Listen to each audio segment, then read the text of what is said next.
He's pulling down his pants. Put up your pants, my man. Touchdown! Is this the dagger? Fernando Tatis Jr., a grand slam! Iguodala. It's funny to hear a female talk about routes. Like, Pull up your pants. Take off the bra and be a man. Welcome to From the Backseat, hosted by Clark and Ethan. it's funny.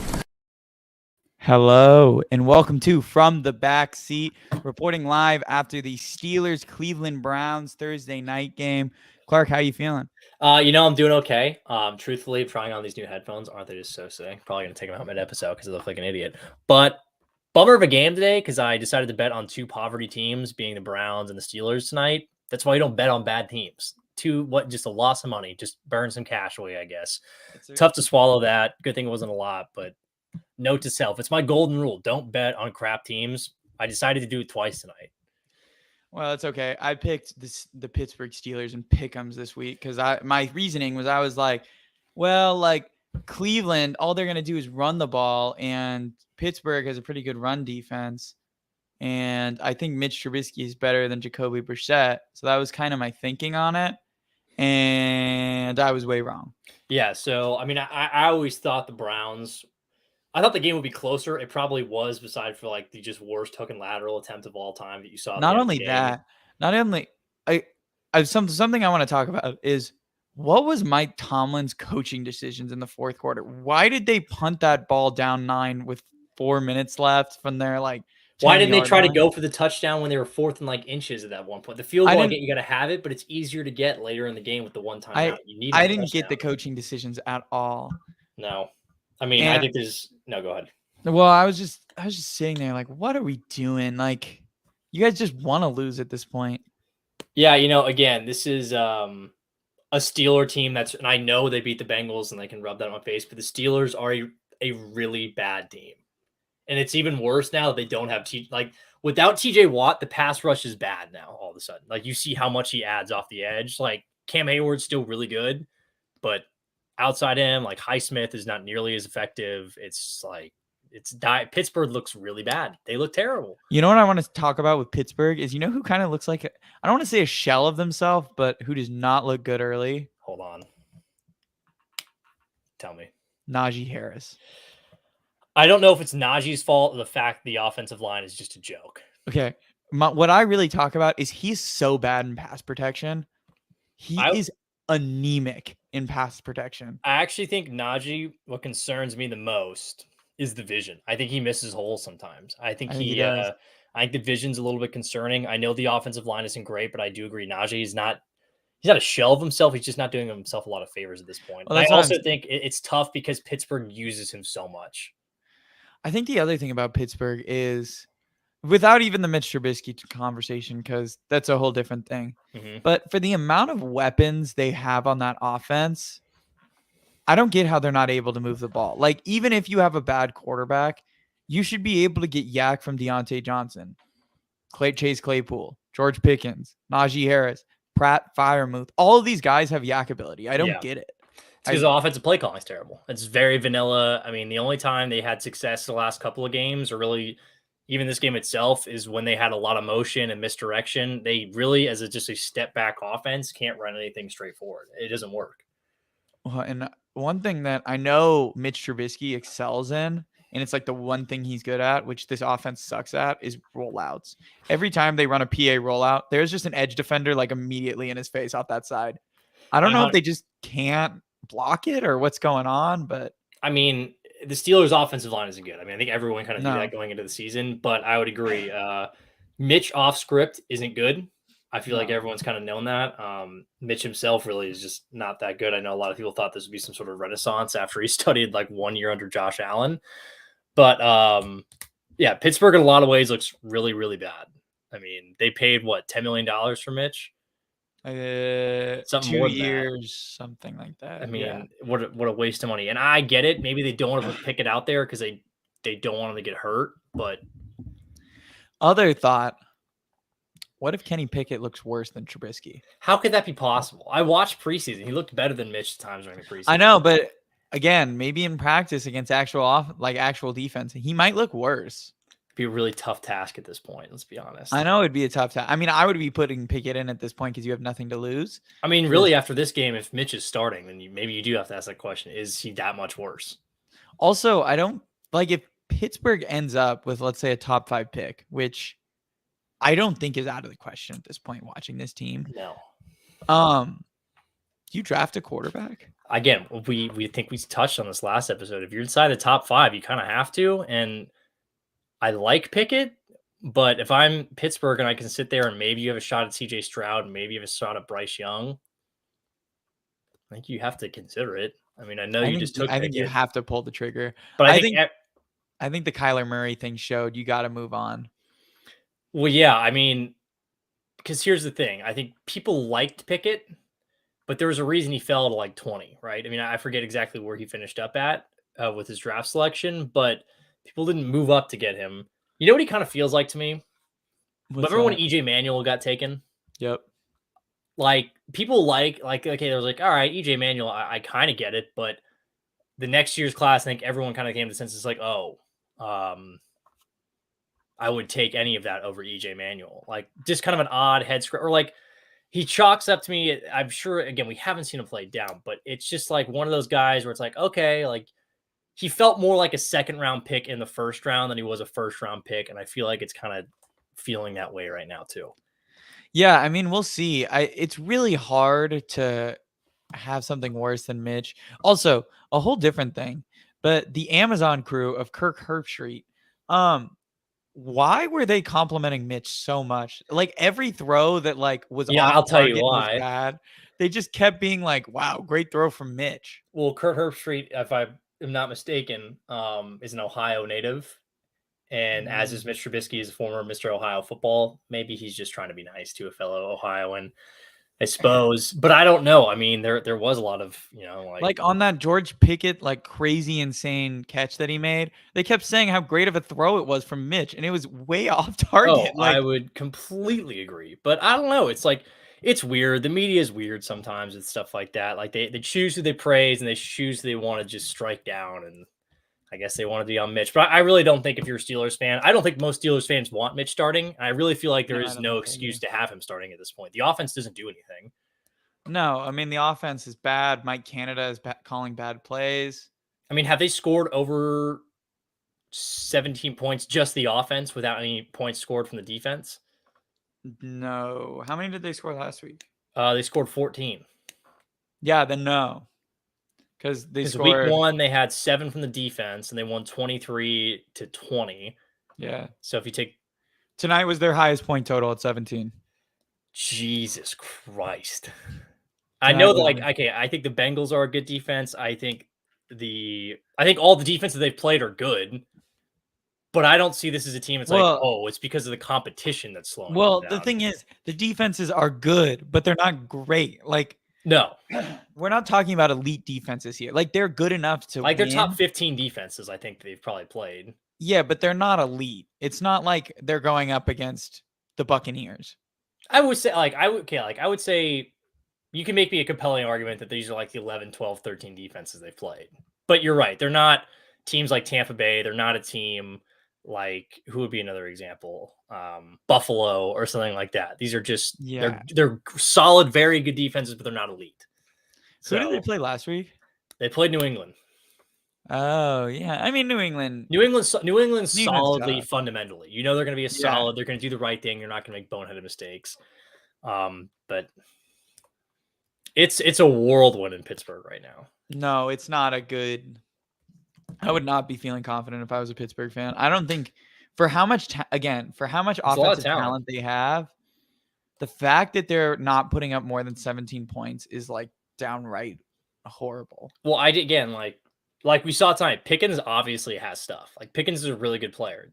Chase Claypool, for being a fool sometimes, is a talented player. He can do a lot. He's an athletic freak. And Deontay Johnson is a legit number 1 receiver. And Pratt Freiermuth is probably what, a top 10 tight end in the NFL. I don't know. He looked good. He looked really good on that final drive. And that was when my idea of like when they were complimenting Mitch on like what a great throw from that Matt. No, they have nothing to lose at this point. Well, it's like that throw over the middle, he threw it into triple coverage and, behind, and Pat Meyermuth just came up and got a great snag on the ball.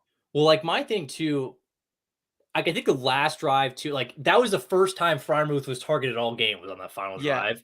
How do you not get him more involved? Like take, for example, like on the other side with the Browns, like the Browns, okay, obviously they established a run really well and they played off it and Brissett had a good game, but they were going to Njoku a lot because they know David Njoku is a good player and will have a linebacker on the lot. The same thing can be said for Freiermuth. And yet they didn't do anything until the fourth quarter, like the last 2 minutes. Well, and a tight end is like a bad quarterback's best friend because they can just sit down in the zone. It's so easy. I mean, you're just throwing it into the middle of the field. Like, yes, you have linebackers in the way, but like most of the time you're just facing linebackers against athletic players. Exactly. And with, I believe, Jeremiah Owosu went out for Cleveland at some point. Jeremiah Owusu-Koramoah went out. So that's Cleveland's, I think, best linebacker and best coverage linebacker probably. So at that point, you don't even have a top-end linebacker on Freiermuth. Why not go to him much more often? I mean, it didn't make sense. I think they tried to draw up plays, obviously, for Pickens and Johnson deep, but, I mean, you have a quarterback who can't hit them. I mean, that Pickens catch was literally all Pickens. It was all Pickens. You ready? I've decided after watching tonight's game, after watching Pickens in live game, the first three, I think I got my player comparison ready. I think I know how his career is going to go. How do you – wait, hold on. Let me hear what you're trying to say. After watching him, I've decided what it is. Go for it. Let me hear it. Mike Williams. I think it's Mike Williams. The reason, he's a big-bodied receiver, has crazy good hands, but randomly has drop problems also. Doesn't really have yak ability. Can't separate. It just kind of sounds like Mike Williams. I mean, he is NFL young boy, so.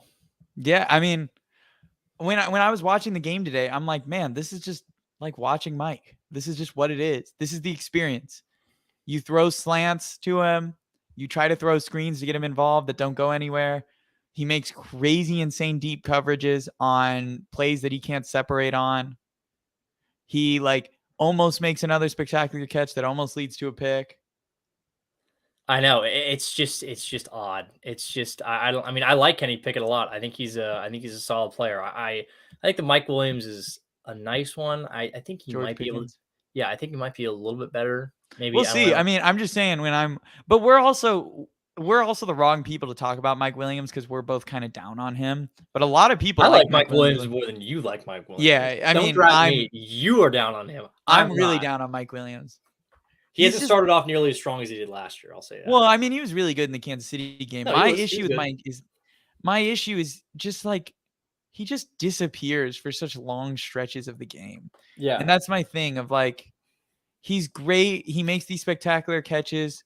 It's great when he does. I mean, that one-handed grab he made in the end zone was an absolutely wonderful catch. Like, best catch of his career, I would easily say. But, again, he disappeared in the late third and fourth quarter when you actually needed him. Yeah, I mean, we've talked about it. I think, like a really common comparison for some people is like, oh, T. Higgins is like Mike Williams.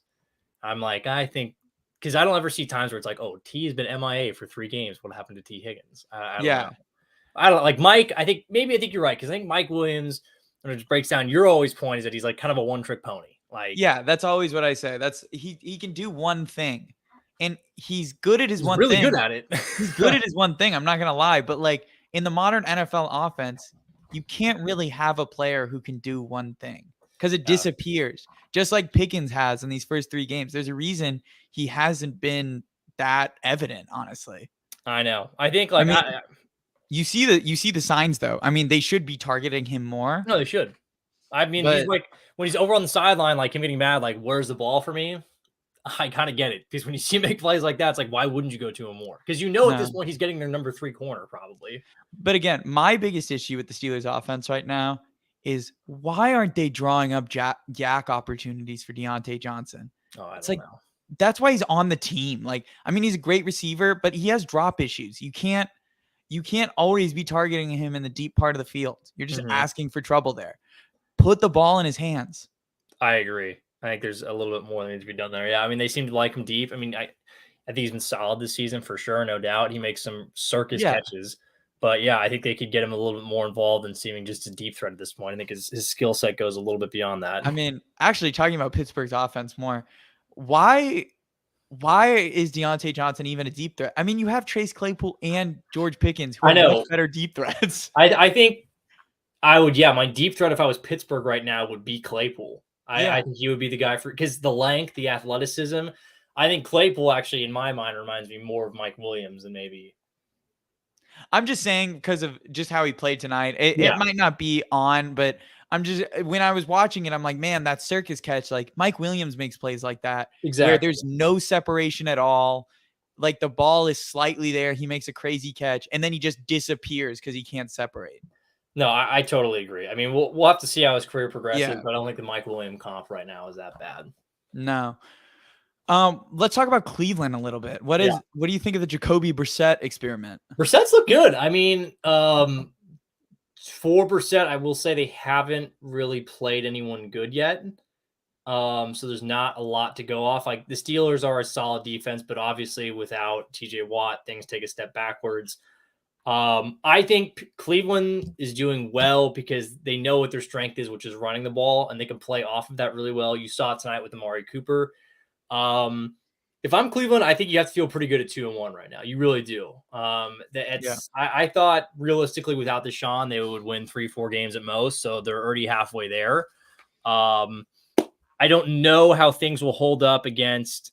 The issue is I will say this. I mean, I know they did a good job against the Jets last week, so they did throw the ball well there, but I don't know. I'll just have to see more of it. I think Cleveland looks good. I mean, Chubb looks fantastic. I mean, Chubb looks really good. Chubb looks like the best back in the league right now.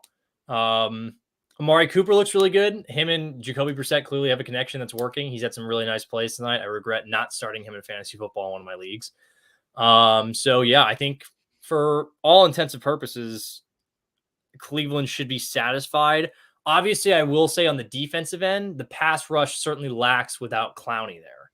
Garrett's still really good, but without Clowney, you saw it. I would have thought they would have had at least 3 or 4 sacks tonight. They didn't. And I think it's because Clowney was off the field. I mean, I know it's an easy nail to hit on because he's a really good pass rusher, but I think it shows how valuable Clowney is. I feel like he gets overshadowed a little bit. I also want to say is one thing I really noticed about the game, and they kept talking about how good the secondary looked for Cleveland. I just thought it was Mitch was missing a lot. Yeah. I thought there were a lot of busted coverages, a lot of open plays that Mitch just threw it behind receivers, and then it turned into pass breakups, and they'd be like, what a great effort. And it's like, well, the player was like way behind him.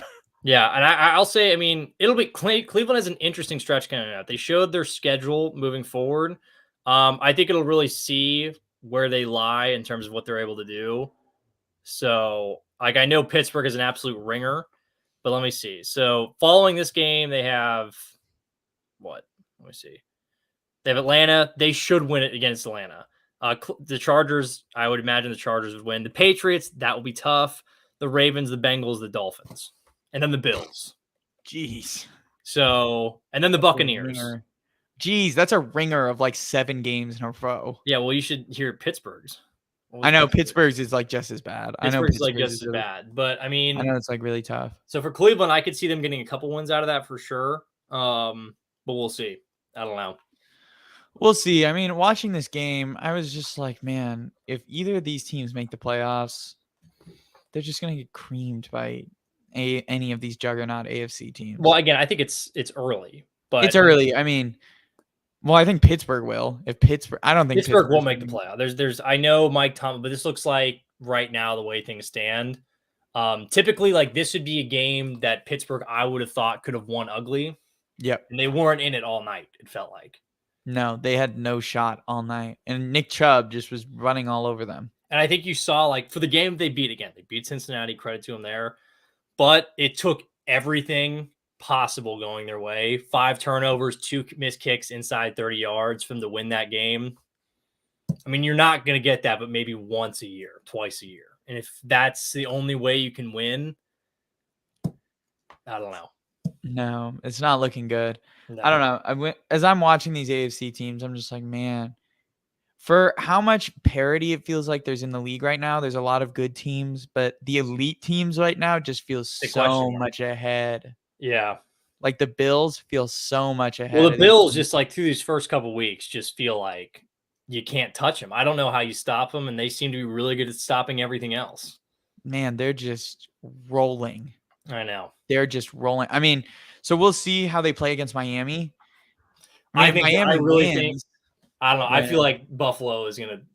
They've beaten the shit out of Miami the last few years too. I know. I mean, that's what it feels like, but it'll be interesting to see the Buffalo secondary versus these Dolphins wide receivers. You know what? I mean, yeah, I agree. I mean, I think Buffalo's pass rush is gonna put some pressure on Tua there that maybe the Baltimore didn't. So, but I agree. That'll be a really interesting matchup that we've talked about a little bit last time. But yeah, I would agree that the elite teams certainly seem to have, but I would say really the elite teams there only seems to be two right now, in my mind. Two, maybe three. I would say Kansas City and Buffalo are the only two teams that look like, okay, elite, but then even Kansas City probably should have lost that game to the Chargers last week. Yeah, I think it's all coming together, but when I look from a talent standpoint, I agree. I think the Chargers probably belong in that again, the Chargers probably should have won that game. I think from a talent perspective, they seem right there. Another team is, again, it's your team, and they've looked bad to start, but I still think the Bengals are going to turn it around. I mean, I'm still operating under the assumption that they will too. I still want to see them do it. If they lose this week, then... Well, if they lose this week, then you're in that's like boiling hot trouble. I mean, they're already in trouble, and they should beat. But if they beat the Jets, if they beat the Jets, I feel good about them beating the Dolphins at home. I know, again, that's a tough matchup, but I would feel like, okay, they get a little bit of wind and they come back on a short week. If the Dolphins get beat up against Buffalo, I don't know.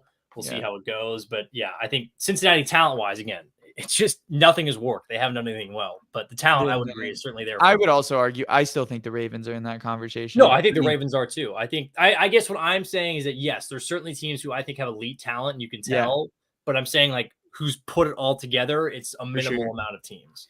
No, I would say for sure. I think it's Buffalo and Kansas City right now. Yeah, I mean, I've been kind of surprised, like on the NFC side, like it becomes more question marks, like San Francisco. There hasn't been great from the Rams.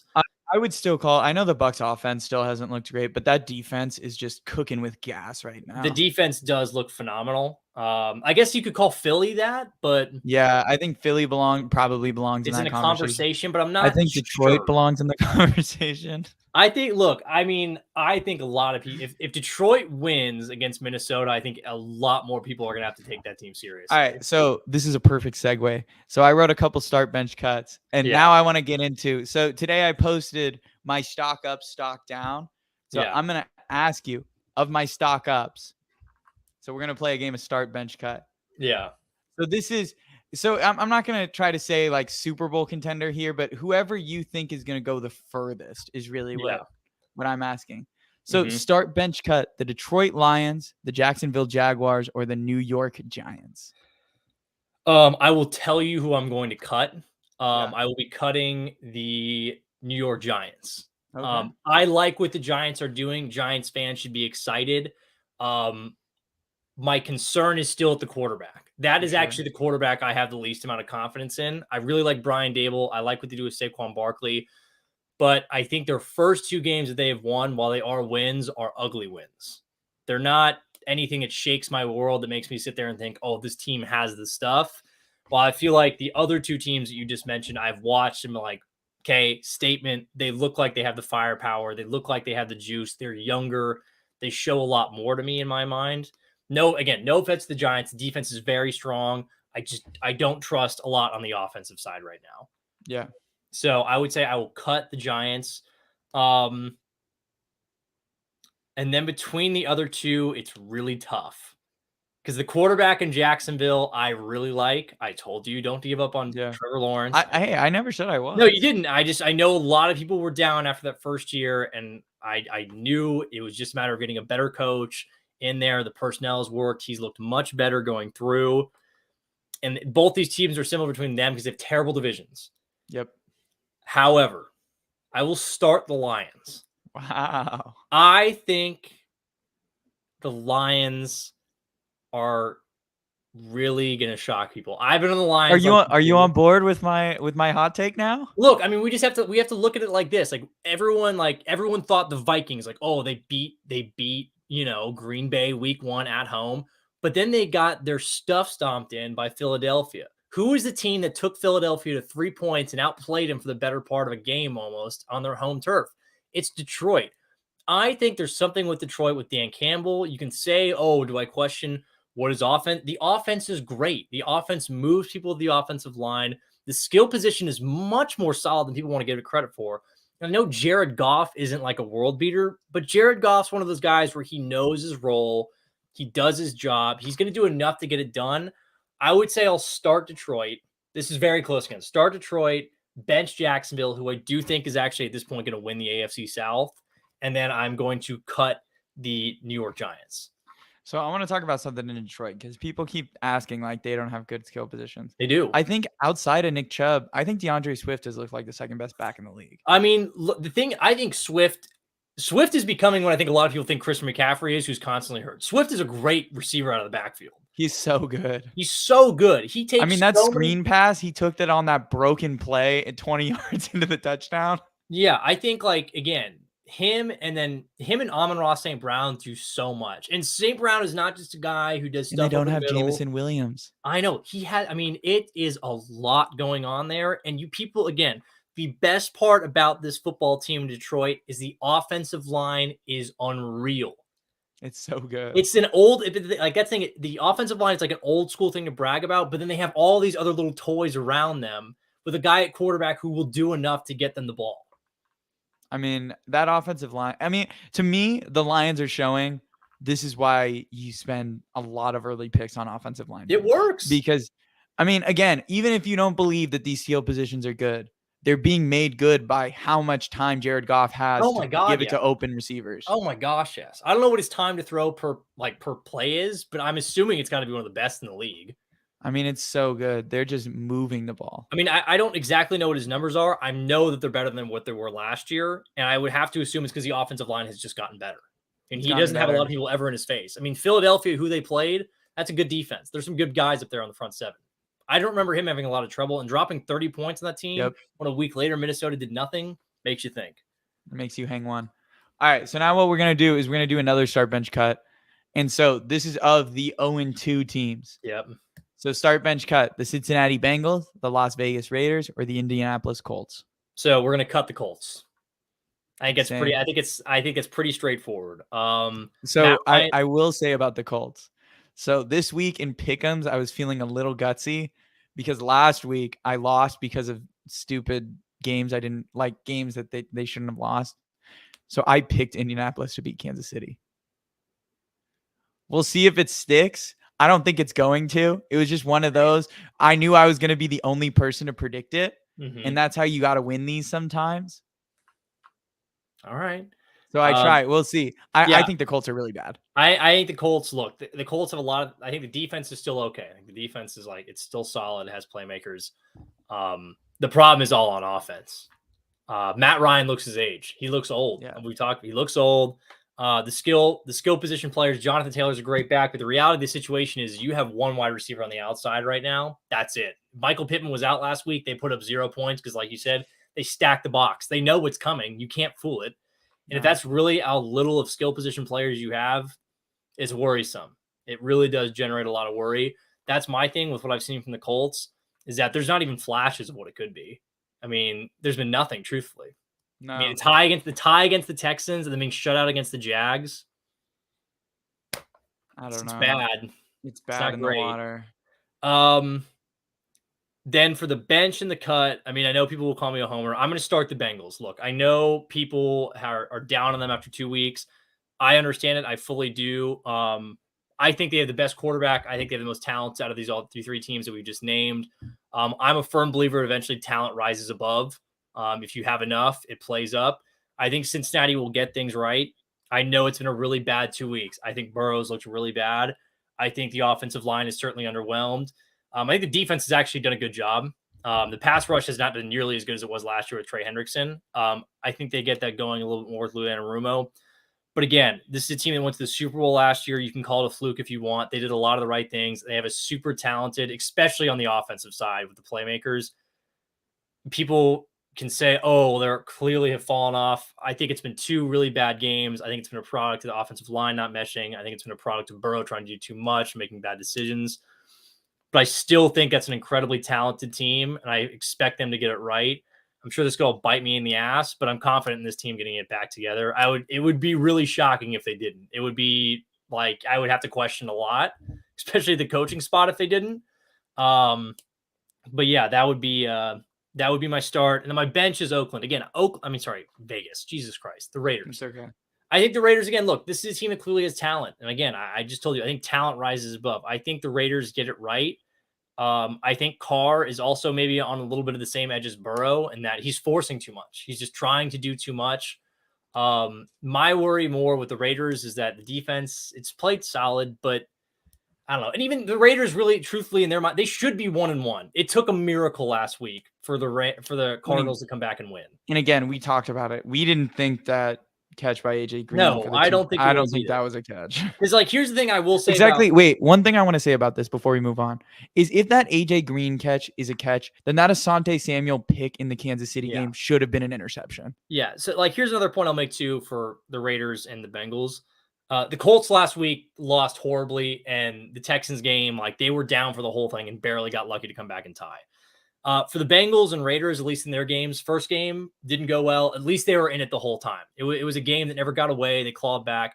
Second game, again, they were in it. That's the thing. So I think the Raiders and the Bengals have more to look up to as. I think the talent's there. The Colts, I just think I look at it as, and I think, okay, this is an old quarterback who looks his age with not a lot of weapons outside. And when they don't have Michael Pittman, they become extremely one-dimensional. One game I wanted to talk about, and this is a perfect segue for it, is looking at the schedule this week. So we got 2 0-2 teams playing, which is the Raiders at Tennessee. Mm-hmm. Who do you have taking that? Again, it's at Tennessee.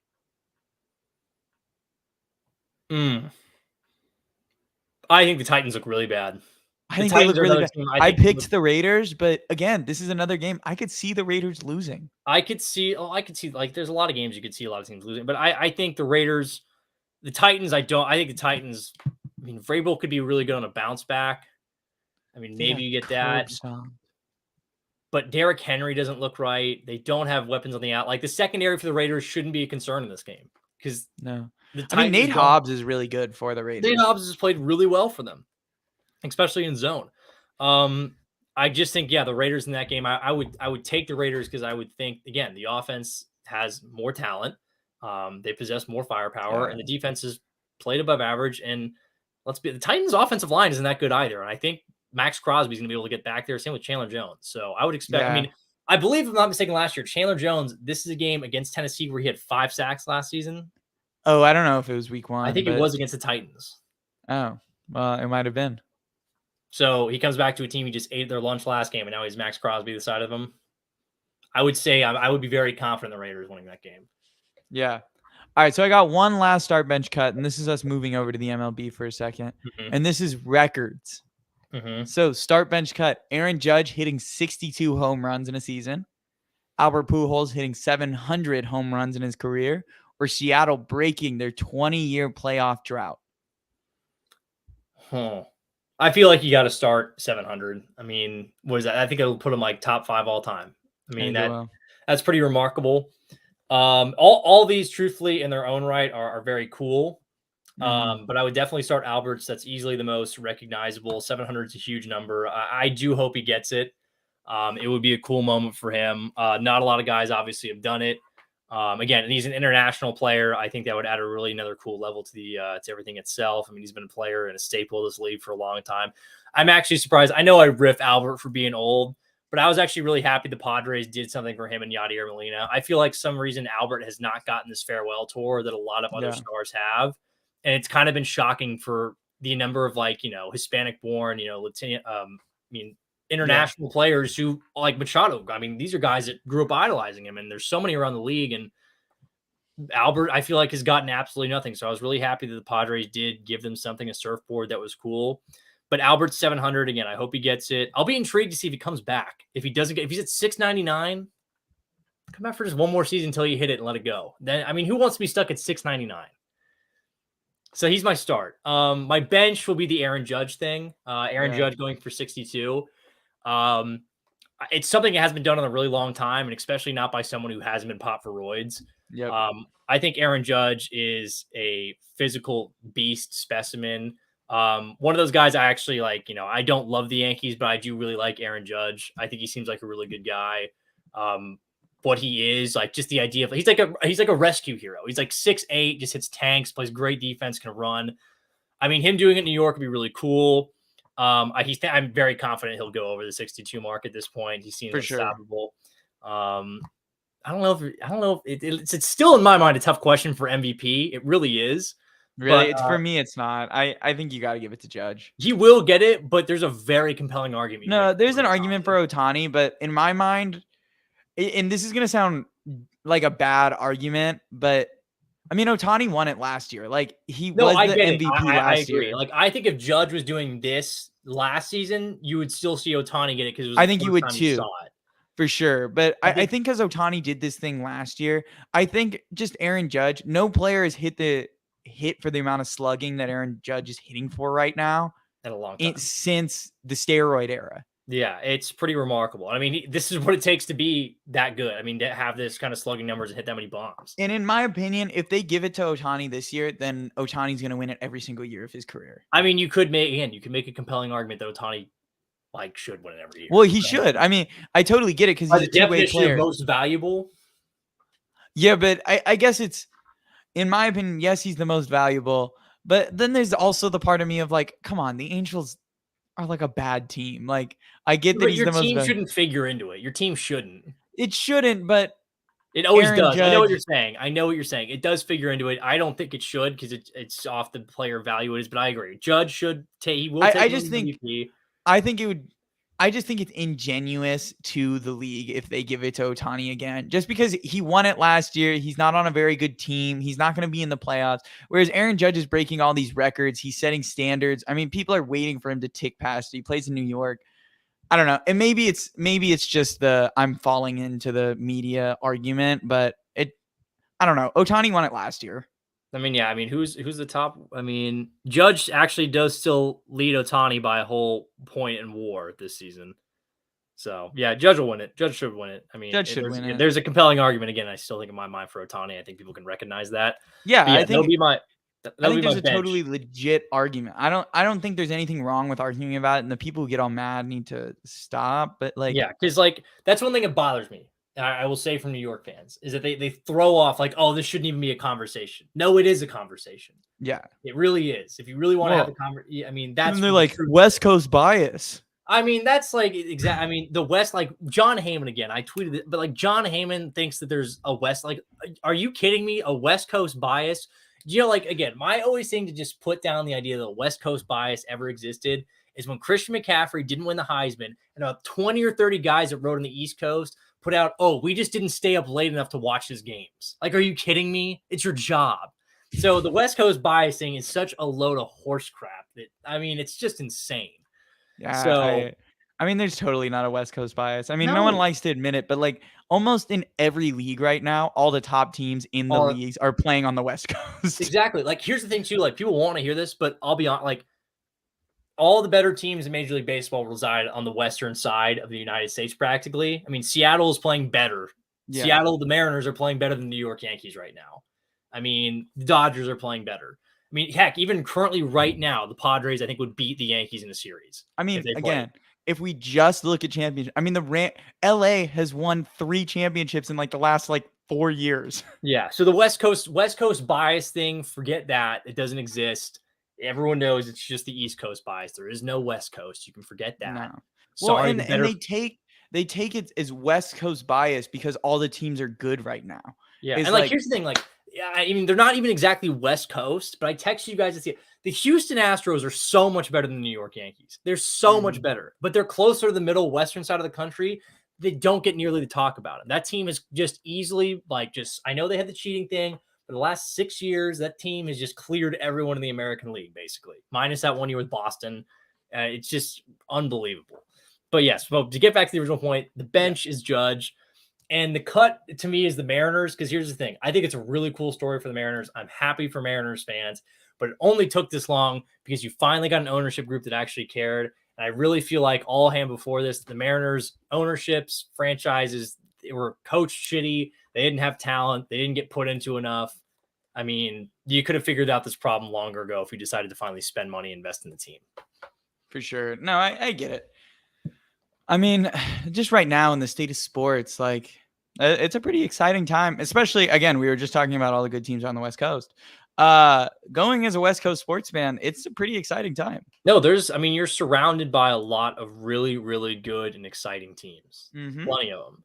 So I don't know. Like, I feel like, again, like I don't know why people say there's this West Coast bias. I mean, we live out here, and I turn on Sports Center every night, and it's like, they're never talking about it. They're not. I mean, it's really like, again, I think how about this? I'm gonna break the West Coast bias thing. If Justin Herbert played on the East Coast, he would be called like the greatest player in the league. They would be debating him with Josh Allen. Love him, but yes, I agree. They would be even to another extent. It's to another extent, and his throws would be on highlight reels all the time. They would be talking about what an insane arm. And instead you hear conversations of like, oh, he didn't win and got hurt. He's obviously a loser and sucks. Like, here's another, I will say again, I know baseball is not the most popular sport, but the Dodgers have just like underratedly probably going to win 110 games. Put that in New York. Now they're on the front page of every newspaper you could find. The Dodgers are about to set a whole new record for themselves, and just no one cares. No one's talking about it's just, I don't know if it's just this foregone conclusion that they're just so good that they're not even worth talking about, which is a weird thing. But I'm like, they have manhandled everyone. I believe at one point they were like, I don't know, it was like 30-6 in the month of June or something like that. No, at one point they were 42-8. Over a stretch of 50 games. And I feel like I know, again, baseball is not the most popular sport as it once was, but oh my God, is that just an ungodly number? Yeah, it's crazy. It's crazy. Crazy. Yeah, if you say West Coast bias exists, you have to seek some help, because that's crazy. It's crazy. I don't get how you say there's West Coast bias. I mean, again, I think people take it as just because all the West Coast teams are good right now, and that's what people are talking about, that's all of a sudden bias. No, it's not bias. Get better teams on the East Coast. It's just the results of what happens. The only player I will say that does not succumb to East Coast bias, and I do not get it at any stretch of the word, is Lamar Jackson. No one gets more hate than Lamar for how good he plays. Yeah, like people were like, oh, it was his fault that the Ravens lost. What? What more could he have done for you?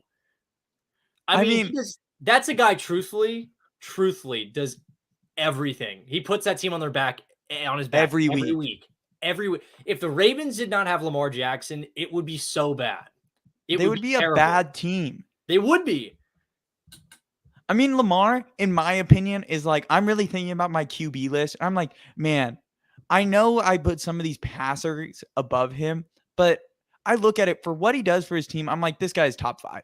I don't know how I justify that I had him at 8, but every time I watch him, I'm like, there is not a bigger difference maker in a game than Lamar. I know. I mean, true. Like, think about it. I mean, again, like, he went toe to toe last week, putting up like 40 points. Like, they should have won that game for right. His defense could have gotten a stop. They never did. It was unbelievable. They played horrible. He did everything for that team, and he's doing it with like one target in Mark Andrews that plays consistently.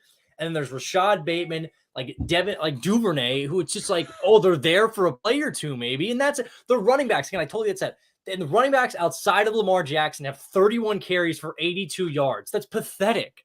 He's everything to them. He's everything. I mean, he carried the whole team on his back and ran for his longest run of his career. I mean, and here's the thing, too. The Ravens, I think, have screwed this up. I think he's going to leave. I know they can tag him, but I don't think, like, I don't know how they're not on the number. They should have given this guy what he wanted. They pissed him off. So I want to talk about this because I posted a video, and it's the Bill Belichick thing. And I know people are writing it off as the Patriots aren't real suitors. I think people should really think about the Patriots as a real. If any team is going to put together a package to do it, to even make a trade to the Ravens, I think Bill Belichick would do it. I think Bill Belichick is smart enough to know the value that Lamar Jackson brings. I mean, look, he tried to do it with Cam Newton for a year, and somehow Cam Newton won 7 games without being able to throw the ball. I know. I mean, it's like obviously they would need a couple more playmakers For itself, sure. I think. They still have better ones, I would say. I mean, not better than Baltimore right now. I mean, it's close, but I don't know. I think as a collection, they are better.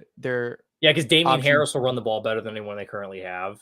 Plus, I mean, Stevenson also run the ball better than anyone in Baltimore. I mean, yeah, I agree. I mean, if you take Mark Andrews off the Ravens, that receiving core becomes a really, really gross skill set. It becomes the Packers. It becomes the Packers in a lot of ways, yeah. Except the Packers have way better backs. The Packers running backs are what's carrying them right now, but that wide receiving core is not good. So gross to look at. Yeah, I mean, I agree. I think, yeah, Lamar should get way more love than he does. He still fails to. It's remarkable, but that's just the way it is right now. And every single week you watch him, he carries that team to wherever they go. Also, this can be our last point of the day, but to any Browns fan who's like, wow, our GM was playing chess by giving like Deshaun Watson a completely guaranteed contract to get Lamar out of Baltimore, shut up. Yeah. No, he was not. Andrew Barry wasn't that smart. He knew they were out of basically the trade. So that was his last chess piece. That was all he could do to get Deshaun Watson, a sex offender, into his building. Exactly. I mean, first off, imagine buying the fact that there's people that wear Deshaun Watson jerseys still. Disgusting. So for a lot of reasons why I don't think Browns fans deserve anything good this year and really moving forward for a long time. What do you think of that tailgate photo? It's just shit makes my blood boil like that. It's so like inexcusable. Like that stuff to me is like, okay, if that happens, you deserve every bad thing that happens to your team that year. For sure. I mean, I know it's a small sect and there's probably a lot of Browns fans out there who do disagree with that, but it's like, okay, I've seen enough instances where it's like people sell t-shirts like, oh, nothing's illegal about it happen. It's like, really, that's how hollow in the brain we are to draw that conclusion. I mean, it's like, come on, what are we doing? It's pretty bad. It's really bad. It's really gross. Yeah, that's why I really want it when the Bengals play the Browns this year, especially like when we play Deshaun his second game back. I hope he's hurting by the end of it. I hope he's real sore, man. I like every single time anyone who they're playing. When Pittsburgh plays the Browns, I will root for Pittsburgh to win because the guy they have in the backfield, Deshaun. I mean, that another thing, again, like I shouldn't get into it, but like the number of times the Browns have said, "Oh, Deshaun's really remorseful," and then he's come out and said zero remorse and doesn't regret anything and denies it all still from happening. It's like, wow, so clueless. He's learned a lot. He's learned absolutely nothing. So stupid. So bad. Before we go, how about we talk about one key matchup you're looking for this weekend? Is there any game on the schedule that you think looks good or is telling? Yeah, let me take a look. I mean, I don't want to go off with the one that obviously I feel like I've said a couple times. I mean, I could definitely go with that. I will, I mean, obviously Buffalo, Miami, I'm very intrigued. I think this is a litmus test to see where Miami is. Is this legit without more than just one game of a flash in the pan? But if I can't go with that, I shall give you 2 games otherwise that I do like. First up, I actually think Chargers and Jaguars are going to be a little bit interesting. I think Jaguars, obviously a lot of people are up on them. This is a team now, even myself, consider a possible team to win the AFC South and go to the playoffs this year. It'll be interesting to see Trevor Lawrence's progression. Also from the Chargers side, home game, you want to see how Herbert's feeling. Really, obviously, you don't want to take a lot of shots. I think it'll be interesting from that. But the game I really want to see, really do, Lions-Vikings. That will tell you. If the Lions win that game and go to Minnesota, oh boy. Would that be something? If they do that, then I think they have. I always thought they had a chance to be a playoff team. That right there would go a long way. If they go into Minnesota and they do that, if they beat Minnesota, oh gosh. So that should be a really fun game in the first window slate. Another one that I know a lot of people are calling them pretenders, but this would kind of be a big deal. If the Giants beat the Cowboys and go 3-0. Yeah, that would be big. I mean, that would be hard to deny. I mean, it'd be hard to deny. I mean, people are still calling them bad, but starting off 3-0, slouches. I guess Denver started 3-0 last season, but Yeah, I mean, they still ended up with right below a winning record, which I think for the Giants, you'd probably be pretty happy with. I mean, yeah, obviously, I think you certainly would. I mean, the bigger test. I mean, shouldn't the Cowboys? I mean, Cowboys are still a good team without even with Cooper Rush. They play well. I still do What do you enough. think of all those people that are like Cooper Rush is the same thing as Dak? It's the same discourse that happened when he went out and Andy Dalton came in. It's like, look, he may look good for a game. He may have his moments, and all credit for him to doing that. But I'm not even that big of a Dak guy, but the disrespect to go out there and be like, oh, the dude that's been almost an MVP candidate a number of times, it's actually not as good as Cooper Rush. Please, let's just stop that. Agreed. You know what? Another game I'm looking forward to, and I think is also interesting, is Baltimore at New England. I think it'll be a good one. I think if New England comes out and win that game, I think you have to start considering them at least in the wild more card. in the mix than they are. I would say some people give them right now. For sure. And if Baltimore comes out and wins, I mean, it's probably another statement to show, hey, they're also the real deal. You know what? A game we didn't. I know we already said a lot on. Denver and San Francisco on Sunday night. Yeah, I mean, if Nathaniel Hackett craps his pants again in prime time, oh Lord. I mean, again, I've made now 2 videos about him. The 64-yard field goal, already really bad. And then last week, that sequence where they took like a delay of game, and then their own crowd started yelling out the play clock. It's just, it's a lot of head scratching. I mean, again, this could be. I mean, Russ doesn't look great. It could be the same thing with a lot of the other quarterbacks where it's just like figuring it out. But if they I don't know. And then I guess too, for San Francisco 49ers fans, again, I guess that was another thing that drove me crazy on that one video that we posted. I get Trey Lance hadn't looked great, but if you think your ceiling's higher with Jimmy Garoppolo, you don't know what you're talking. You know what Jimmy is at his best, and it can get you a long way. It can't win you at all, though. No, I mean, that's my thing. And all the people that were like, Colin Cowherd is right to be like people upset that Trey Lance broke his ankle. People are allowed to be upset that a player broke. There's nothing wrong with that. Like, oh yeah, for him just being like, move on. We're all adults. It's like, all right, well, hold on. The dude just broke his ankle. Like, yeah, come on, leave these fans alone who actually got excited for their new young future. He broke his ankle. And then you're like, yeah, let's go back to Jimmy G. Well, that's the thing too. Again, I mean, I guess this can be another point for it too. But there was some guy in there who was like, oh, we traded 3 picks for him, 3 first rounders. He should be good immediately. Like, he's terrible. He has nothing. He's a fraud. Okay. Again, the point I made, and Trey Lance was always really raw. I feel like that was he had all the physical tool makeup. He was just really raw. And I brought up to this person, I was like, look, Josh Allen, the Bills traded 6 picks to get this guy. He was terrible year 1. He improved year 2. Things got better. Sometimes it takes time to marinate. Not all quarterback development is going to go the same. It's not some sort of linear path that it all goes on. Things change. I think Trey, to make some sort of decision on him after 4 games as a 49ers fan is foolish. He hasn't shown you what he can be able to do because he hasn't. That's my thing. It's like, come on, he's played 4 games, and one of them was in Chicago under the worst conditions ever. No, and really, I mean, again, Justin Fields, no one talks about in that game. Yes, the 49ers lost, and Trey Lance didn't play well. Justin Fields threw the ball 8 times. 8 times.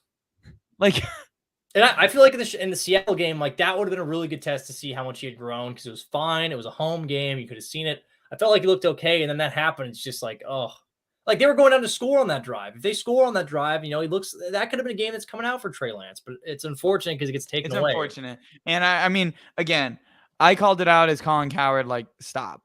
Your hated Trey Lance is just too far at this point. And everyone defending him, calling me soft, whatever. I mean, it's okay. I don't care that you think I'm soft, but at the end of the day, that's a young dude who basically got all the pressure put on him. And I'm going to argue this, and this might not go anywhere, but I would kind of argue it's like the Ryan Fitzpatrick Tua Tagovailoa thing, his rookie year, where you just put this veteran behind him, and there's just always this monkey on your back of, are they going to pull me in the end? Yeah.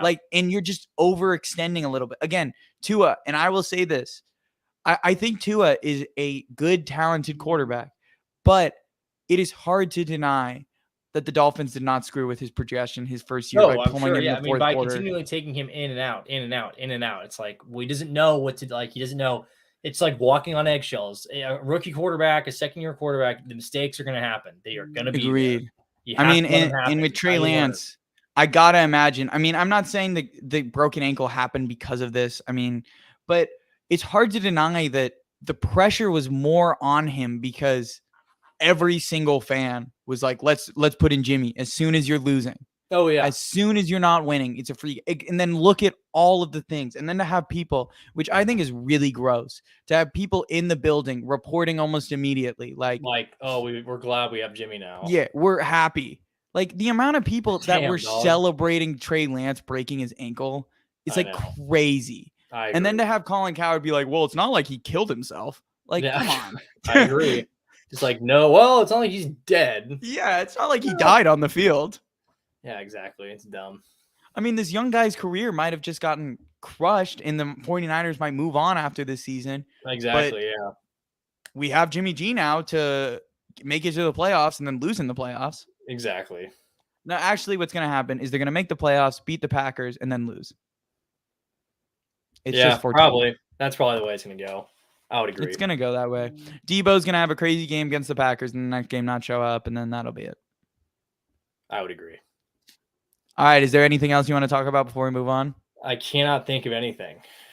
All right. Well, this has been our show. This has been From the Backseat. Thank you for supporting us on TikTok, Instagram, YouTube, wherever.